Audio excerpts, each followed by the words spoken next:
Hello students, TNA 2024 கவுன்சிலிங்காக waiting பண்ணிருக்கீங்க நிறைய பேரு. சோ அதுக்காக சாய்ஸ் ஃபில்லிங் எவ்வளவு நாள் நடக்கும், அலாட்மெண்ட் எப்ப நமக்கு கிடைக்கும், அலாட்மெண்ட் வந்ததுக்கு அப்புறம் எவ்வளவு நாள்ல காலேஜ் ஜாயின் பண்ணணும், இது மாதிரி நிறைய டவுட்ஸ் வந்து ஸ்டூடெண்ட்ஸ்க்கு இருக்கு.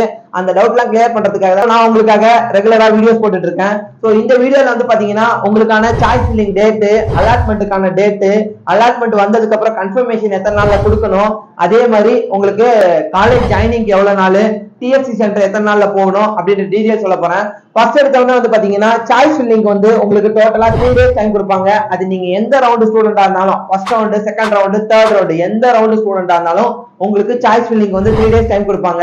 சோ இந்த 3 days டைமுக்கு அப்புறம் 4th day மார்னிங் வந்துட்டு ஏதாவது ஒரு அலாட்மெண்ட் உங்களுக்கு வந்துடும். சோ அந்த அலாட்மெண்ட் வந்து நீங்க கன்ஃபர்மேஷன் கொடுக்கறதுக்கு, அதாவது ஒரு 4-5 ஆப்ஷன் கொடுத்திருப்பாங்க. Accept and joint, accept and upward, decline and next round, இந்த மாதிரி ஒரு 6 ஆப்ஷன் கொடுத்திருப்பாங்க. இந்த ஆப்ஷன்ல வந்துட்டு ஏதாவது ஒரு ஆப்ஷன் நீங்க கிளிக் பண்றதுக்கு, யோசிச்சு கிளிக் பண்றதுக்கு உங்களுக்கு 2 days டைம் கொடுப்பாங்க. அதாவது இந்த அலாட்மெண்ட்டை அக்செப்ட் பண்றதுக்கும் இல்ல இந்த அலாட்மெண்ட்ல ஏதாவது ஒரு ஆப்ஷன் சூஸ் பண்றதுக்கு உங்களுக்கு 2 days டைம் கொடுப்பாங்க.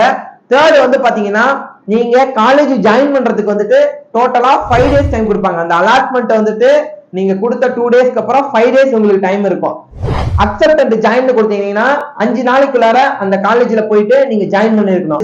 உங்களோட சர்டிபிகேட்ஸ் பிளஸ் பேமெண்ட், ஃபீஸ்ல ஏதாவது ஒரு பார்ஷியல் பேமெண்ட்டை கொடுத்து நீங்க காலேஜ்ல ஜாயின் பண்ணிருக்கணும். சோ இதுக்கு வந்து டோட்டலா 5 days டைம் கொடுப்பாங்க. அதே மாதிரி நீங்க அக்செப்ட் அண்ட் அப்வர்ட் கொடுத்தீங்கன்னா நீங்க காலேஜுக்கு போக தேவையில்ல. சோ டைரக்டா நீங்க டிஎஃப்சி சென்டர்ல போயிட்டு 25,000 பேமெண்ட் பண்ணி உங்களோட சர்டிபிகேட்டை சப்மிட் பண்ணணும்.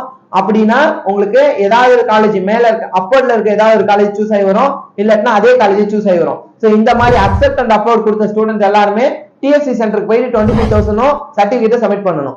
சோ சப்போஸ் நீங்க 5 daysல வந்துட்டு உங்களோட காலேஜுக்கு போய் நீங்க ஜாயின் பண்ணலைனாலோ அல்லது அக்செப்ட் அண்ட் அப்வர்ட் கொடுத்துட்டு டிஎஃப்சி சென்டருக்கு போகலைனாலோ உங்களோட சீட் வந்து வேக்கன்ட் ஆகி சீட் மேட்ரிக்ஸுக்கு போய் ஒண்ணு அதே ரவுண்ட் ஸ்டூடெண்ட்டுக்கு அலாட் ஆகும், இல்லைன்னா நெக்ஸ்ட் ரவுண்ட் ஸ்டூடெண்ட்டுக்கு போயிடும். இதே மாதிரி ரெகுலரா உங்களுக்கு வீடியோ வாட்ச் பண்ணா நம்ம இன்ஸ்டா பேஜை ஃபாலோ பண்ணிக்கங்க.